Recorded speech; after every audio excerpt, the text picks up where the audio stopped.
eyes closed,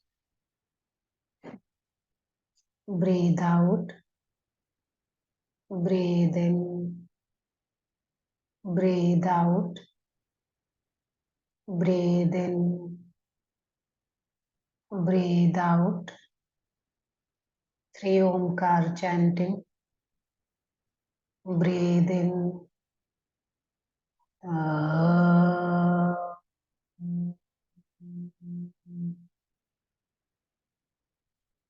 Breathe in.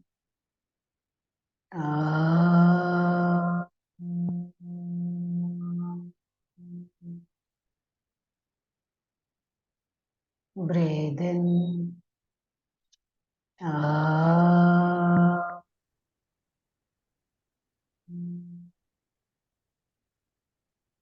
Om Sahana Vavatu Sahana Bhunaktu Sahaviryam Karavavahai Tejasvinavadhitamastu Ma Vidvishavahai. Om Shanti Shanti Shanti. Rub your palms, cup your eyes, remove your hands, gently open your eyes. Okay चलो नया semester start हो गया।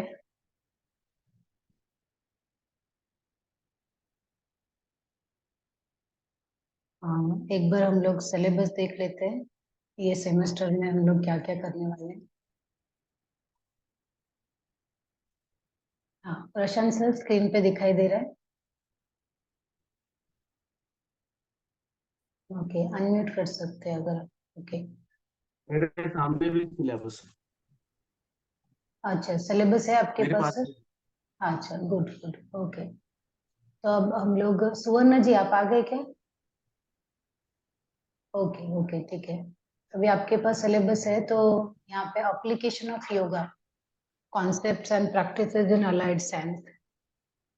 अब योगा जो है ना उसका application कहाँ कहाँ पे कौन कौन सी जगह पे होता है और कौन से सब्जेक्ट के साथ योगा रिलेटेड है। तो उसमें एक आयुर्वेदा है। आयुर्वेदा और योगा बहुत प्राचीन समय से एक दूसरे के साथ काम कर रहे हैं। नेचुरोपैथी और योगा क्योंकि नेचुरोपैथी भी एक नेचुरल लिविंग है और योगा भी एक नेचुरल लिविंग है। साइकोलॉजी, अभी साइकोलॉजी में योगा कहाँ पे है? जैसे साइकोलॉजी क्या है? मन का विज्ञान है। और योग क्या है?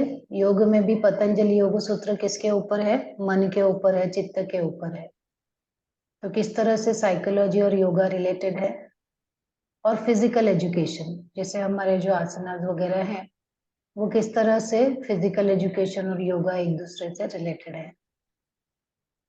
अभी ये भी आपको 15-15 मार्क्स के हैं। एग्जाम में आपको 15-15 मार्क्स के लिए क्वेश्चंस आएंगे। और आपके लिए जो रेफरेंस बुक है यहाँ पे अप्लाइड योगा केवले धाम की जो बुक है गहरत सर की वो आराम से मिल जाएगी आपको। इसका पीडीएफ भी अवेलेबल होगा या आप बुक मंगा सकते हैं, अच्छी बुक है ये। नाउ पर्सपेक्टिव इन योगा ए के सिन्हा सर की ये बुक मुझे भी मिली नहीं है, अगर आपके पास रहेगी तो आप शेयर कर सकते हो। और योग दीपिका है ना, लाइट्स ऑन योगा, ये बुक भी आपके पास रहेगी, आयंगर गुरुजी की बुक। ओके अब हम लोग थोड़ा क्वेश्चन पेपर देख लेते हैं।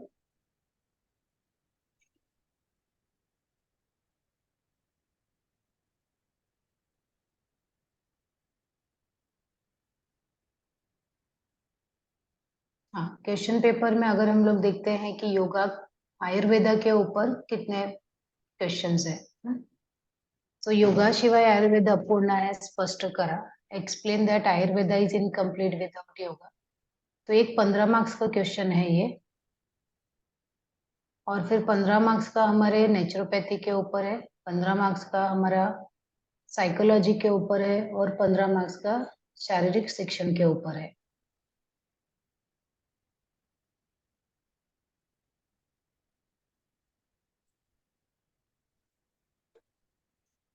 और वापस अगर हम दूसरा पेपर देखते हैं उसमें भी आयुर्वेदा के ऊपर 15 मार्क्स, नेचुरोपैथी के ऊपर, मानस शास्त्र के ऊपर और शारीरिक शिक्षण के ऊपर 15 मार्क्स का है। तो इस तरह से अगर हम लोग क्वेश्चन पेपर भी देखते हैं तो क्वेश्चन पेपर में आपको एक एक क्वेश्चन ही आने वाला है, और वो जो क्वेश्चन आपको आएगा, अभी अगर हम लोग सिर्फ आयुर्वेदा का क्वेश्चन देखेंगे ना, ये क्वेश्चन है आपका 2000,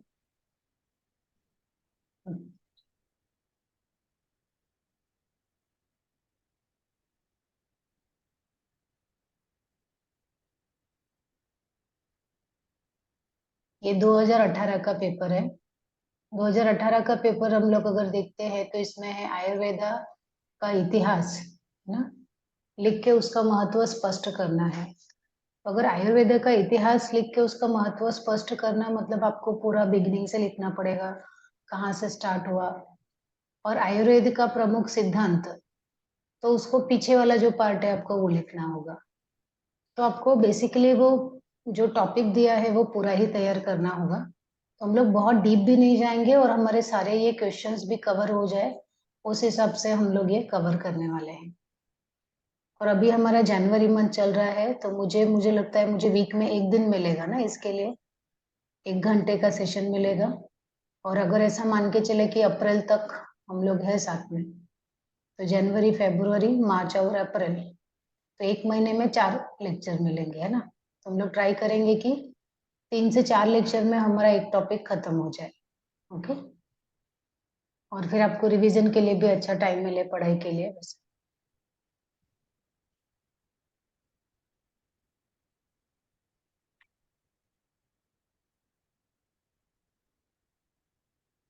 आप लोगों का लास्ट एग्जाम वगैरह कैसे था, सब पेपर वगैरह अच्छे से लिख पाए आप, क्वेश्चन?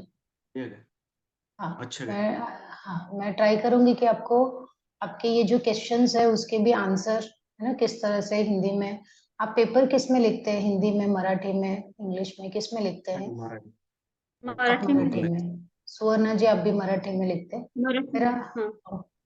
अच्छा, मेरा मराठी बहुत अच्छा तो नहीं है, पर हिंदी में तो मैं आपको ट्राई करूंगी देने के लिए। हो ओके, जाता मैडम, कोई दिक्कत नहीं है, हिंदी में हो अच्छा जाता हमारा। अच्छा अच्छा।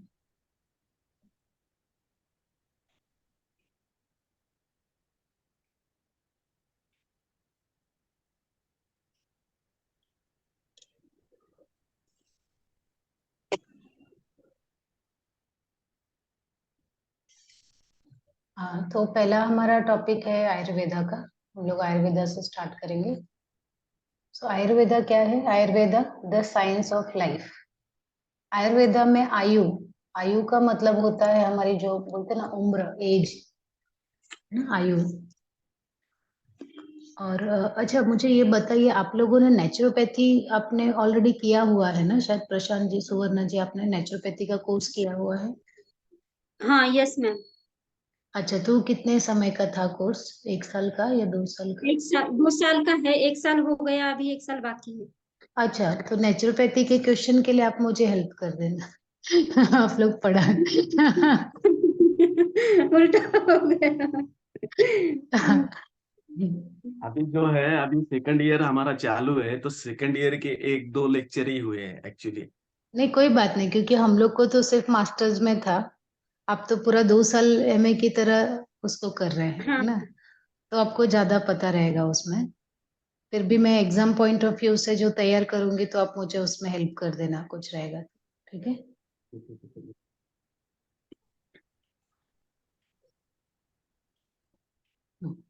अब आयुर्वेद ना, आयुर्वेद जो है वो, आयु का मतलब होता है उम्र, आपकी एज।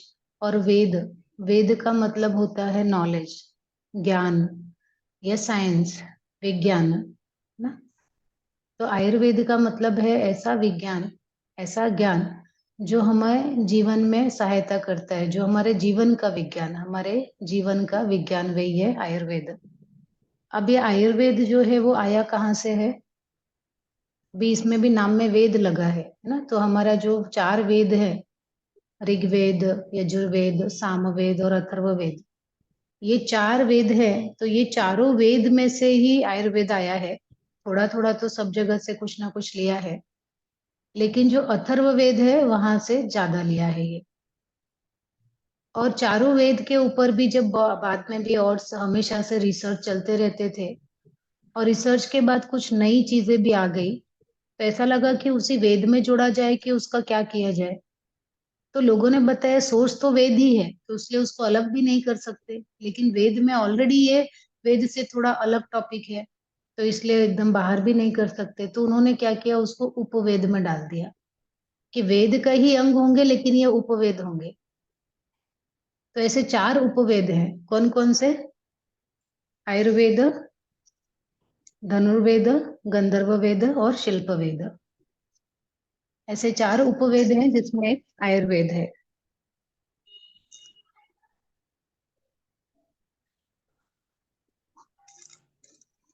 अब आयुर्वेद का पर्पस क्या है, इसका उद्देश्य क्या है, इसका लक्ष्य क्या है ना? इसका लक्ष्य क्या है, तो उसके लिए यहाँ पे 3 श्लोकास दिए गए हैं। 3 श्लोकास से हम जानेंगे कि आयुर्वेद का लक्ष्य क्या है। तो पहला जो श्लोक है उसका है, स्वस्थस्य स्वास्थ्य रक्षणम, आतुरस्य विकार प्रशमनम च। ओके, मतलब this means the purpose of medicine is to cure the ailing and preserve the well-being of the healthy. स्वस्थ व्यक्ति के स्वास्थ्य की रक्षा करना और रोगी को रोग मुक्त करना, यही उद्देश्य है आयुर्वेद का। तो आयुर्वेद का एक उद्देश्य क्या है कि जो स्वस्थ है उसको स्वस्थ के, उसके स्वास्थ्य की रक्षा करना, हेल्दी है तो उसको हेल्दी रखना। लेकिन अगर किसी को कोई रोग हो गया है तो ऐसे रोगी को रोग मुक्त कर देना, ये योग आयुर्वेद का उद्देश्य है।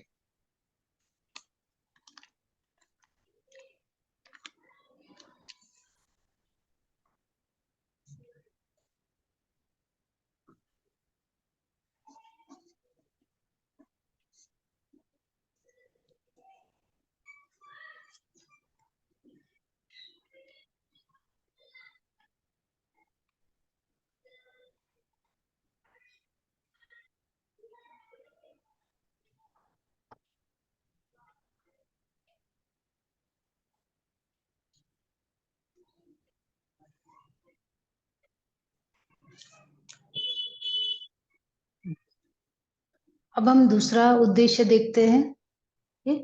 हित हितम सुखम दुखा मायुस्तस्य हित हितम मनाज्य तच्च योत्रोक्त मायुर्वेद स उच्यते।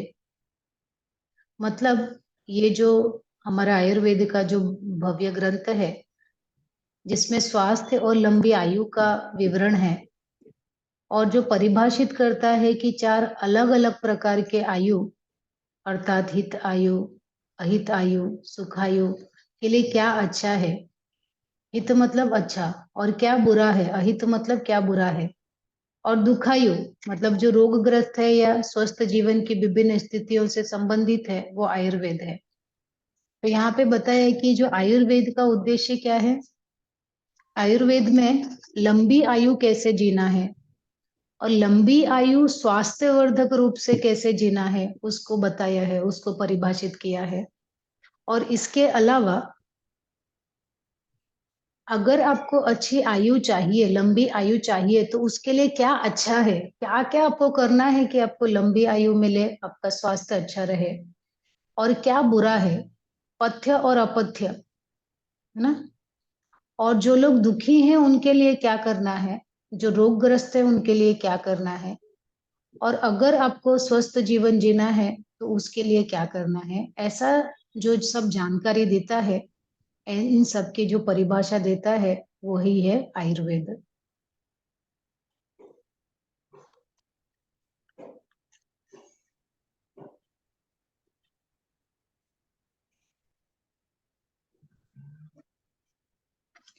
हाँ, अब आयुर्वेद में स्वास्थ्य की जो परिभाषा दी गई है वो है, समदोषः सब सम अग्निश्च समधातु मलक्रियाः प्रसन्न आत्मा इंद्रिय मनाः स्वस्थ इत्यभिधीयते।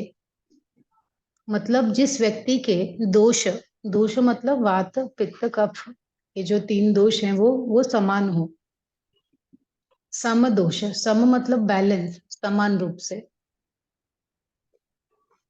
सम अग्नि, अग्नि भी समान हो। आपकी जो जठर अग्नि है और 13 प्रकार की और अग्नियां होती हैं जो, तो आपके अंदर जो अग्नि है वो भी समान हो।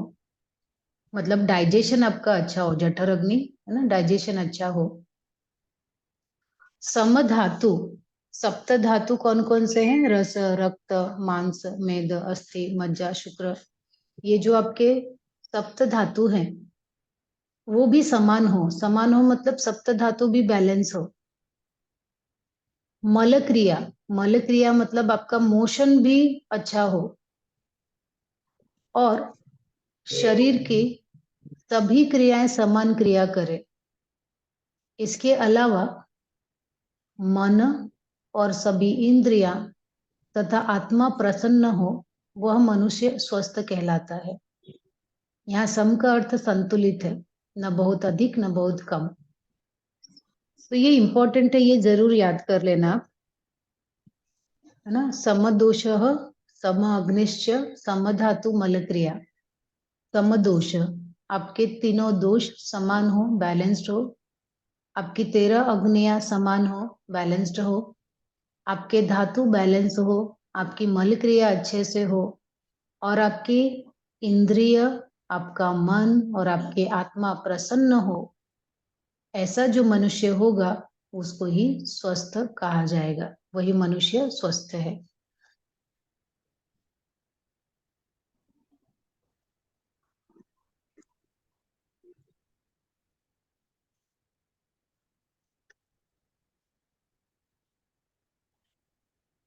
कर दूं? आप लिख लीजिए।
Okay ma'am.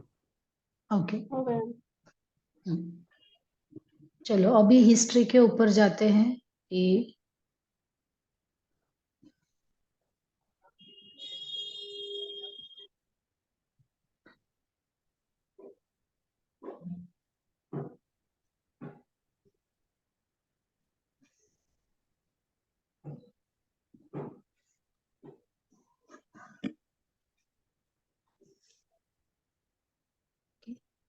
History of Ayurveda.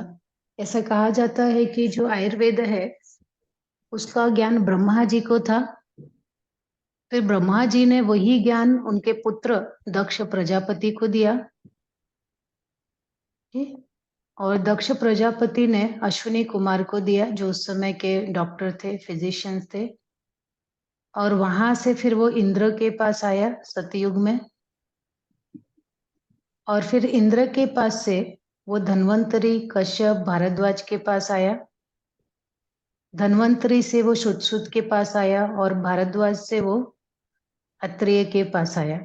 इस तरह से इसकी काफी लंबी हिस्ट्री है। भारद्वाज से कहा मैडम? इसमें दिखाई दे रहा है आपको पीपीटी में, यहाँ पे? हाँ, बड़ा और बड़ा कर दोगे? देखिए, ये आपके स्क्रीन पे आप बड़ा कर सकते हैं।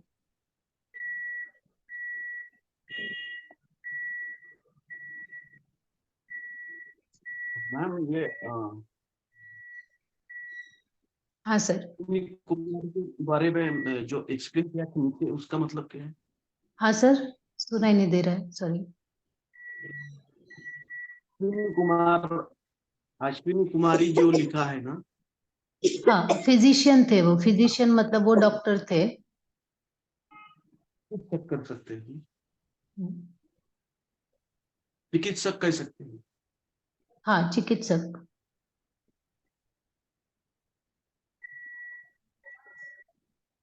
और बाद में ये तो पुराने, लेकिन जो ओरिजिनली जो ग्रंथ हमारे पास अवेलेबल है वो चरक संहिता से अवेलेबल है ना। तो इम्पोर्टेंट जो है वो है, हमारे 1st सेंचुरी में चरक संहिता लिखी गई थी। संहिता का मतलब होता है सभी श्लोकों का या छंदों का संकलन। तो जो चरक संहिता थी वो 1ली सेंचुरी में लिखी गई थी। उसके बाद करीब 4थी सेंचुरी में, 4th सेंचुरी में सुश्रुत संहिता लिखी गई। और सुश्रुत संहिता के बाद करीब 5वीं सेंचुरी में वाग्भट जी ने ना सबको कंपाइल किया और एक अष्टांग हृदयम नाम का ग्रंथ लिखा। अष्टांग संग्रह या अष्टांग हृदयम नाम का ग्रंथ लिखा, जिसमें कि उन्होंने सारे बाकी ग्रंथों को भी कंपाइल किया या उसको एक साथ लेके आए। और इस तरह से हमारे पास जो आयुर्वेद का ज्ञान मौजूद है वो हमारे चरक स्कूल से भी है। जो चरक स्कूल या चरक जी ने जो लिखा था वो फिजिशियन थे, चिकित्सक थे। और सुश्रुत स्कूल से, है ना, सुश्रुत जो संहिता है उसमें जो सर्जन थे, सुश्रुत जी क्या थे? सर्जन थे, ऑपरेशन जो करते हैं वो।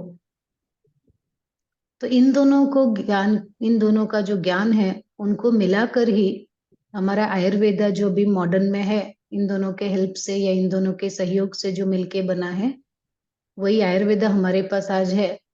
और बहुत ही अच्छे से उसको सिस्टमेटिकली ऑर्गेनाइज किया गया है और उसको अलग अलग ब्रांचेस में बांटा गया है कि कौन सा पार्ट मेडिसिन का है और कौन सा पार्ट सर्जरी का है। ठीक है। और उसके बाद धन्वंतरी जी के पास आया, शालिग्राम जी के पास आया, और इन सब ने भी योगा में और भी बहुत सारे उन्होंने ऐड ऑन किया, है ना। करीब 2000 वनस्पतियां या, है ना, 2000 प्लांट्स के ऊपर उन्होंने रिसर्च किया कि किस तरह से ये 2000 वनस्पतियां हमारे रोगों को दूर कर सकती हैं। और धृतबाला जो है, उन्होंने जो 4th सेंचुरी में चरक संहिता लिखी गई थी, उन्होंने, सॉरी, चरक संहिता को उन्होंने, धृतबाला ने उसको फिर से उसके ऊपर काम किया, उसको रिवाइज्ड किया फिर से धृतबाला ने। और चरक संहिता 1ली सेंचुरी में लिखा गया था, लेकिन करीब 4थी सेंचुरी में आके उन्होंने उसको रिवाइज्ड किया। ओके। और सुश्रुत संहिता को भी फिर 6ठी शताब्दी में, 6th सेंचुरी में नागार्जुन जी ने फिर से उसको रिवाइज्ड किया।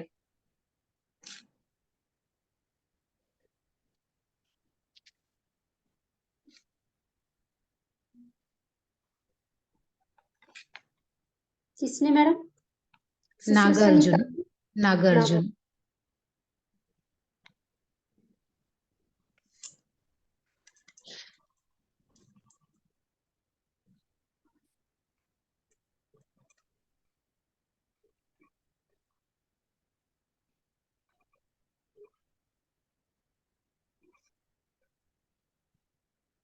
और उसको अष्टांग आयुर्वेदा के नाम से भी उसको जब अलग अलग क्लासिफाइड किया, तो आयुर्वेदा को भी 8 ब्रांचेस में बांट दिए गए। जैसे अपने योगा में अष्टांग योगा करके बांटा गया ना, वैसे यहाँ पे भी उन्होंने उसको 8 ब्रांचेस में, 8 शाखाओं में बांट दिया आयुर्वेदा को। ओके, तो उसमें है काया चिकित्सा। काया चिकित्सा, काया मतलब आपका शरीर, आपके शरीर की चिकित्सा करना, इंटरनल मेडिसिन। वृष्य, फर्टिलिटी के बारे में, है ना, जो बच्चा पैदा करने में सहायता करे। बाल चिकित्सा मतलब बच्चों को देखने के लिए, उनकी बीमारी ठीक करने के लिए। ऊर्ध्वांग चिकित्सा, ऊर्ध्वांग मतलब हमारे अपर बॉडी को, हमारे ईयर, नोज, थ्रोट की चिकित्सा करना। जरा जीर्णोटोलॉजी, है ना, कि किसी प्रकार का फीवर वगैरह है।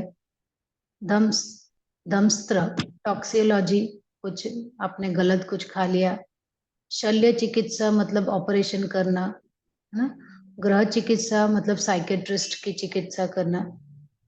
तो इस तरह से उन्होंने, है ना, काया चिकित्सा, इंटरनल मेडिसिन की आपके अंदर किस तरह से करना, और सर्जरी करना, है ना, शल्य चिकित्सा, सर्जरी के, है ना, आपको किस तरह से आपके ईयर, नोज, थ्रोट में करना। और टॉक्सिकोलॉजी मतलब आपके शरीर में से टॉक्सिन्स अगर बाहर निकालने हैं या उसको इंटरनली ठीक करना है। साइकेट्रिस्ट की चिकित्सा भी, है ना, और बच्चों को किस तरह से ठीक किया जा सकता है। एंटी एजिंग, रिजुनोवेशन, है ना, रसना, कि अपने शरीर को जीवित या जवान कैसे रखा जाए। फर्टिलिटी एनहांस कैसे किया जाए। तो ये सब उन्होंने, ये 8 चिकित्सा को अलग अलग पार्ट में बांटा।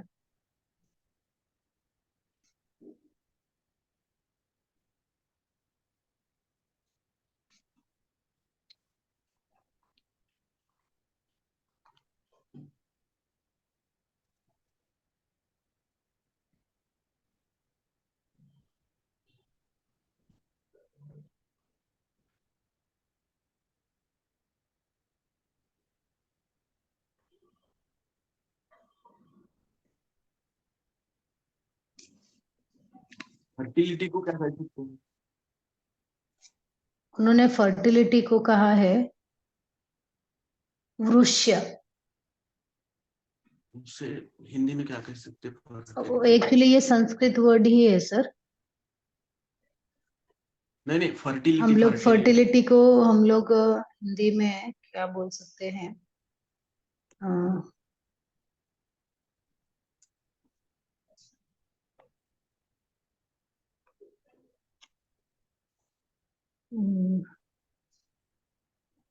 यू कैन से प्रजनन शक्ति सर, फर्टिलिटी।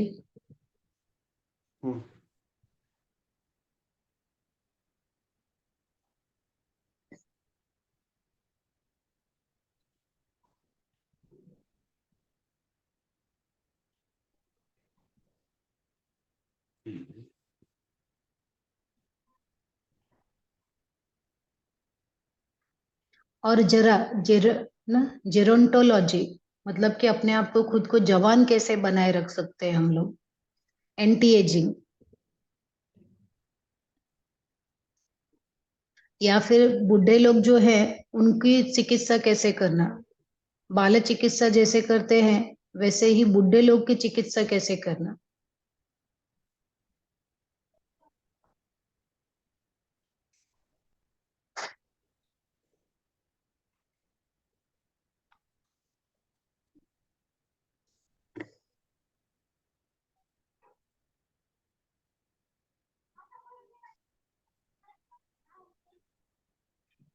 और टॉक्सिकोलॉजी, है ना, टॉक्सिकोलॉजी में हम जो बहुत सारे केमिकल जाने अनजाने में हमारे शरीर के अंदर चले जाते हैं, या है ना, कुछ हम जहरीले चीजें खा लेते हैं कभी। और क्या कभी हमें एनिमल से, जो लोग नॉनवेज खाते हैं उनको एनिमल से भी बहुत सारे टॉक्सिन्स अंदर चले जाते हैं। तो उस तरह के टॉक्सिन्स को कैसे निकालना शरीर में से।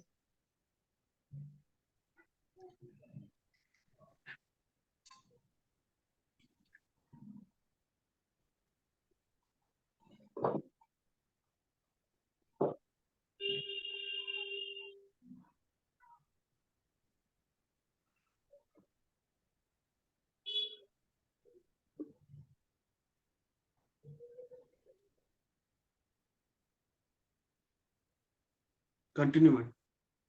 ओके, तो इस तरह से अष्टांग योग आयुर्वेद को है ना 8 ब्रांचेस में बांटा गया। अब आयुर्वेद की जो चिकित्सा है वो किसके ऊपर की जाती है? आपके प्रकृति के ऊपर, है ना। और आपकी जो प्रकृति है 5 है ना, पंच महाभूत से बनी हुई है, 3 दोषों से बनी हुई है, और हमारा जो मेंटल स्टेट है वो सत्व रजस तमस से बना हुआ है। तो पंच महाभूत कौन से हैं? आकाश, वायु, अग्नि, जल और पृथ्वी। जल और पृथ्वी, है ना। और जब आकाश तत्व और वायु तत्व ज्यादा होते हैं ऐसे शरीर में, वो कहा जाता है वात प्रकृति। वात प्रकृति के लोग अगर आप देखोगे तो वो थोड़ा पतले रहेंगे, है ना, उम्र बढ़ जाएगी लेकिन फिर भी पतले रहेंगे, और बहुत हाइपर एक्टिव की तरह काम करते हैं, फटाफट काम करते हैं। जैसे आपने घर में कोई चीज बोला कि आज ये काम होना चाहिए, है ना, तो वात प्रकृति का जो रहेगा ना, वो तुरंत उठेगा, वो काम तुरंत का तुरंत कर देगा, है ना। एक्टिविटी बहुत ज्यादा है, फटाफट करना।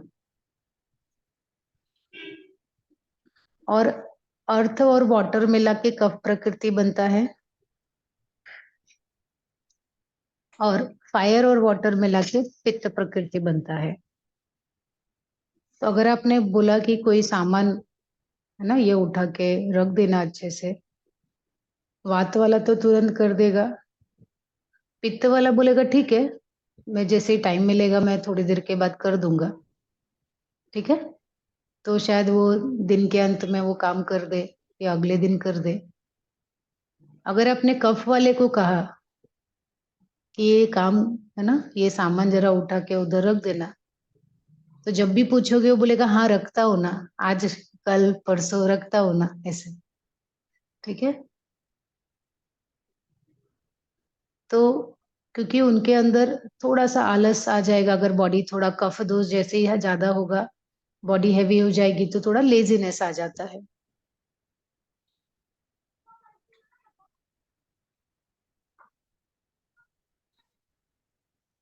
Hello ma'am.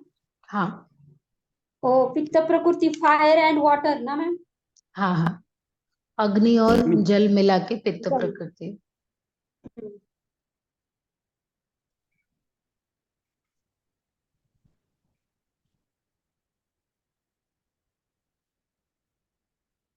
तो इसके ये डिटेल पूछ सकते हैं क्या मैम एग्जाम में? नहीं समझो सर, कुछ भी डिटेल नहीं पूछेंगे आपको, सिर्फ एक ही क्वेश्चन आने वाला है।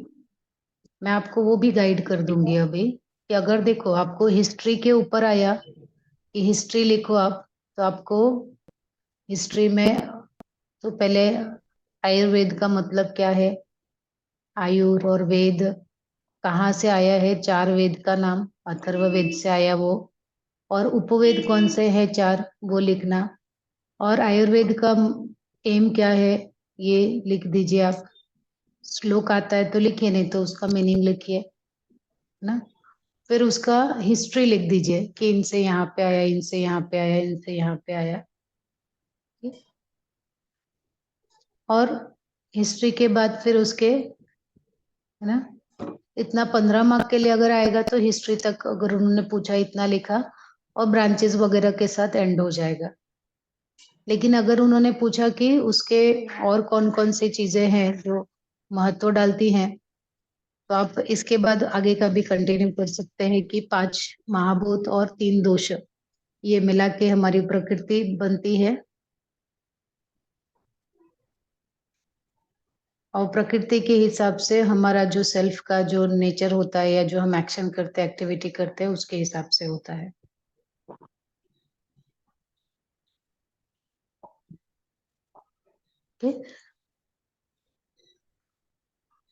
नाउ त्रिदोष टाइप कैसे है? मेरा कहना था कि समझो वात प्रकृति कफ प्रकृति के वो इंसान की बॉडी टाइप और उसके वर्किंग टाइप, तो ये पूछ सकते हैं। नहीं नहीं नहीं सर, वो ऐसा कुछ भी अभी तक उन्होंने ऐसा कुछ भी नहीं पूछा है। वो आपको शायद एमए में रहेगा, पर एमए में भी इतना नहीं है आपको।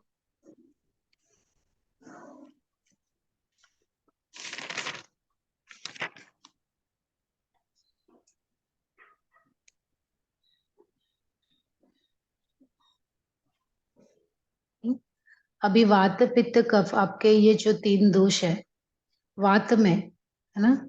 अभी वात जो है, वायु जो है वो 5 प्रकार की है, आपको मालूम है। प्राण, उदान, व्यान, समान और अपान, ये 5 प्रकार की वायु है।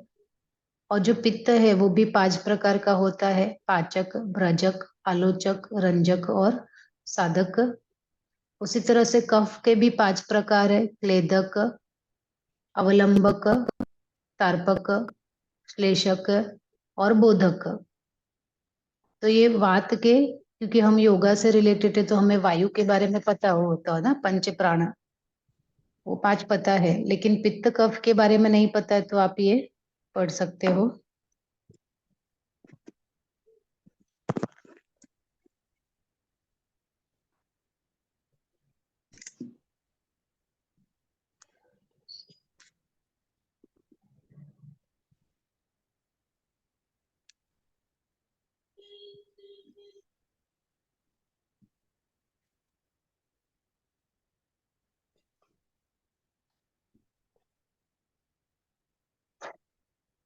वो पित्त का आलोचक है क्या मैम? पित्त, हाँ, जैसे वात दोष होगा तो प्राण, उदान, व्यान, समान में कहीं पे होगा, है ना। वात प्राण वायु के 5 प्रकार है, वैसे पित्त के ये 5 प्रकार है और कफ के 5 दोष है, 5 प्रकार है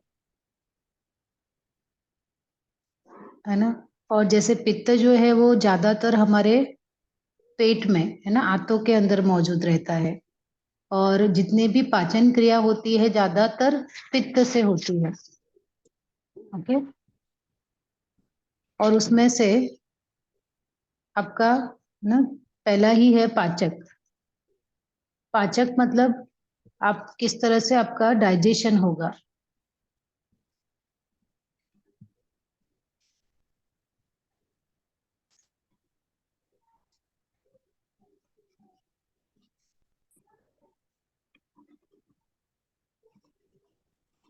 हो गया। Okay ma'am, continue. तो उसी तरह से जैसे रंजक है, रंजक जो है वो आपके, है ना, लीवर में होता है ना, कि तो लीवर कैसा रहेगा आपका।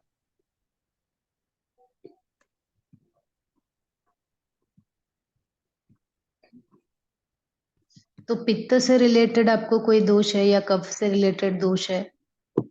ओके। तो एग्जाम में अगर 3 दोष के जो टाइप है, अगर आपको वो, अगर मैं आपको गाइड करती हूँ क्वेश्चन देख के कि आपको किस में कौन सा आंसर लिखना है। अब वैसे ही 7 धातु, 3 मल और 13 अग्नि। ओके। तो हमारे सप्त धातु रस, रक्त, मांस, मेद, अस्थि, मज्जा और शुक्र, ये 7 धातुएं मिला के हमारा शरीर बना हुआ है। और इतना ब्यूटीफुली इसको डिजाइन किया गया है कि इन 7 चीजों से बना हुआ है और ये सिस्टम अपने आप काम करता है। और ये सिस्टम में बाहर निकलने के लिए, वेस्टेज के लिए भी बहुत अच्छा 3 प्रकार के मल दिए गए हैं। 3 तरह से ये आपको अंदर से सफाई होती है। पहला है स्टूल, यूरिन और स्वेट से, मतलब मोशन होके आपकी सफाई हो जाएगी। जो मोशन से सफाई नहीं होगी वो यूरिन से हो जाएगी, और जो सफाई यूरिन से नहीं हुई वो पसीने से हो जाएगी। और ऐसा कहा जाता है कि 90% जो टॉक्सिन्स है, आपका जो मल है या शरीर की जो अशुद्धि है, वो पसीने से बाहर निकलती है, ब्रीद आउट से बाहर निकलती है ना। इसीलिए हमें प्राणायाम या आसन या योगा की सलाह ज्यादा दी जाती है कि सिर्फ मोशन से, यूरिन से ही टॉक्सिन्स नहीं निकलते, वो तो सिर्फ कुछ % निकलते, लेकिन ब्रीद आउट करने से, प्राणायाम करने से और आपके पसीने से ज्यादा टॉक्सिन्स निकलते हैं। ठीक। और अगर हमें इस शरीर को स्वस्थ रखना है तो हमें अपने ये सप्त धातुओं को भी स्वस्थ रखना होगा, है ना। और ये 3 प्रकार के जो मल हैं, ठीक, उनको भी अच्छा रखना होगा कि वो अच्छी तरह से मल बाहर निकले। और बाद में बताया है कि 13 प्रकार की अग्नि होती है। अभी जो 13 प्रकार की अग्नि है, जैसे उसमें एक रस की अग्नि है, मतलब जो हम रस, कोई भी रस, मतलब लिक्विड कोई फूड खाएंगे तो उसको पचाने के लिए भी चाहिए, या रक्त की अग्नि, है ना, मांस की अग्नि, मेद की अग्नि, अस्थि की अग्नि, मज्जा की अग्नि, शुक्र की अग्नि, है ना? तो इस तरह से आपके, है ना, धातु की अग्नि होती है कि आपके जो सप्त धातुओं को पोषण करती है। और कुछ ऐसी अग्नि है भूताग्नि। भूताग्नि में मतलब आपके जो लीवर को, है ना, लीवर के अंदर, या आपके जो फूड हम लोग, है ना, पंच महाभूत से जो एलिमेंट्स हमारे अंदर आते हैं उनको डाइजेस्ट करना, या हमारा जो स्मॉल इंटेस्टाइन है ना, उसमें जो डाइजेशन होता है, जहाँ से सब न्यूट्रिशन मिलता है, ऐसी जो अग्नि होती है उसको भूत अग्नि कहते हैं। ठीक? और एक होती है सम अग्नि। सम अग्नि मतलब जो बैलेंस करती है, ठीक? हमारे एपेटाइट को सुधारती है, हमारी पाचन शक्ति को सुधारती है कि हम नॉर्मल फूड ले सके, हमारे डाइजेशन को प्रॉपर रखती है ना। अगर हमें गैस, डायरिया या कॉन्स्टिपेशन हो जाता है तो उसको वो बैलेंस करने का काम करती है। दूसरा है मध्य अग्नि। मध्य अग्नि मतलब कि हमारा जब डाइजेशन लो हो जाता है, पुअर हो जाता है, होता है ना, बरसात के समय बोलते हैं ना डाइजेशन पुअर हो जाता है, तो ज्यादा तला भुना खाना नहीं खाना चाहिए। मंदाग्नि, मंदाग्नि ना मैडम? मंदाग्नि, मंदाग्नि, बराबर, मंदाग्नि। मंदाग्नि। और एक है तीक्षाग्नि। तीक्षाग्नि में कैसा है कि पित्त ज्यादा हो जाता है, हाई हो जाता है, एसिडिटी हो जाती है।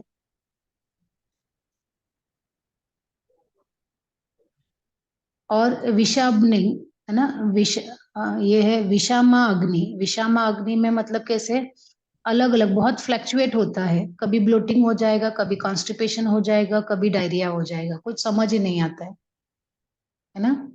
विषाग्नि उसको बोलेंगे कि विष की अग्नि, मतलब अनबैलेंस्ड हो गया, बहुत सारा उसमें वेरिएबल आ गया, फटाफट चेंज हो रहा है, ऐसी अग्नि को विषाग्नि बोलते हैं। और जठर अग्नि आपको मालूम है ना।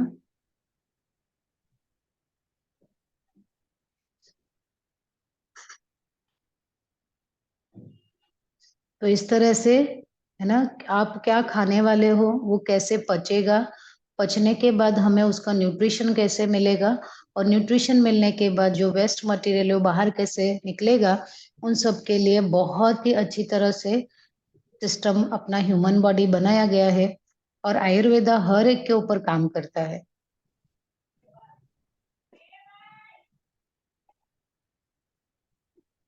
मैडम हाँ, हेलो। ओ भूताग्नि समझ में नहीं आया मैम। भूताग्नि जो है, इसमें है ना, आपके जैसे जो लीवर होता है, लीवर को काम करने के लिए, या आपका जो स्मॉल इंटेस्टाइन है, जैसे आपने जो खाना खाया उसको एब्जॉर्ब किया, आपने जो खाना खाया उसको पचाया, पचाने के बाद जो उसका तत्व मिलेगा, है ना, वो सबको मिलना चाहिए ना। कौन बांटेगा, तो स्मॉल इंटेस्टाइन करता है, छोटी जो आंत है वो करती है ना। हम्म। और तो स्मॉल इंटेस्टाइन के अंदर रहता है, और लीवर के अंदर ये भूताग्नि काम करती है ना, जो हमारे पंचभूत है उनके ऊपर काम करती है।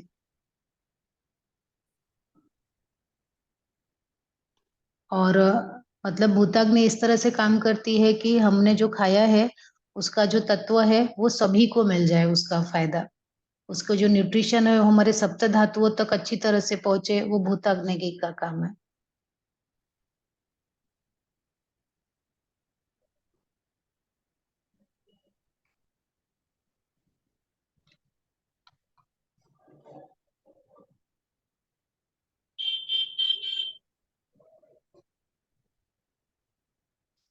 तो ये आपकी धातु अग्नि 7 बताया है, जठर अग्नि 5 बताया है और भूत अग्नि 1 बताया है ना। तो 751 लिखा है ना।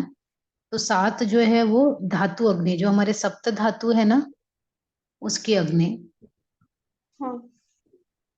और 5 जो है वो आपकी जठर अग्नि है। जठर अग्नि में कैसे, विषम अग्नि, विषम अग्नि जो बहुत वेरिएबल होता है, चेंज होता है। कभी कॉन्स्टिपेशन हो गया, कभी डायरिया हो गया, कभी ब्लोटिंग हो गया, समझ ही नहीं आ रहा क्या हो रहा है। दूसरा तीक्ष्ण अग्नि, जिसमें हाई हो जाता है, एसिडिटी हो जाती है। तीसरे में मंद अग्नि हो जाना, डाइजेशन पुअर हो जाना। और सम अग्नि, बैलेंस्ड करना।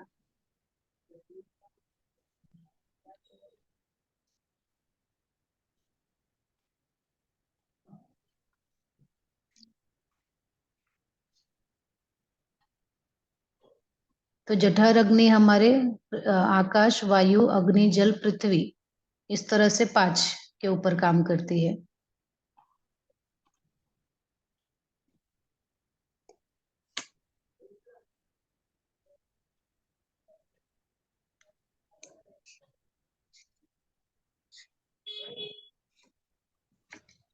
Now physical body type and mental body type. अभी फिजिकल बॉडी टाइप में अगर हम देखेंगे तो आयुर्वेदा के हिसाब से कोई वात प्रकृति वाला है, कोई पित्त वाला है, कोई कफ वाला है। तो वात वाला जो रहेगा ना, ज्यादातर पतला होता है, एक्टिव होता है। पित्त वाला बैलेंस बॉडी का होता है और कफ वाला थोड़ा मोटा रहेगा, अगर हम शारीरिक रूप से देखें।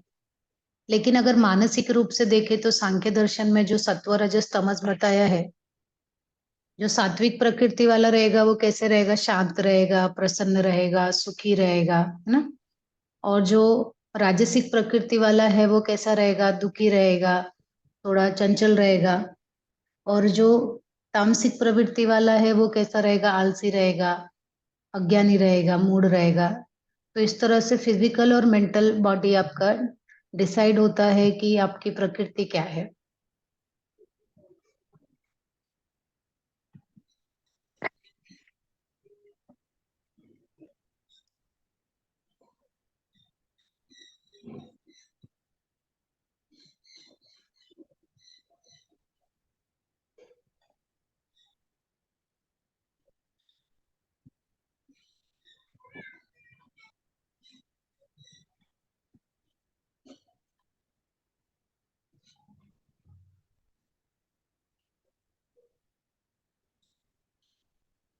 ठीक है, आज हम लोग यहाँ पे स्टॉप करेंगे। आप लिख लीजिए आयुर्वेदा पीपीटी नंबर 11।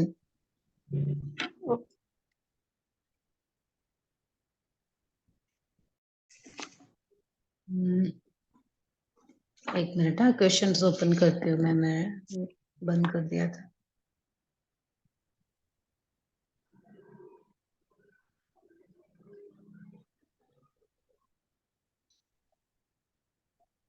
हाँ, यहाँ पे हम लोग क्वेश्चंस देखते हैं। तो योगा शिवाय आयुर्वेदा अपूर्णा है ना।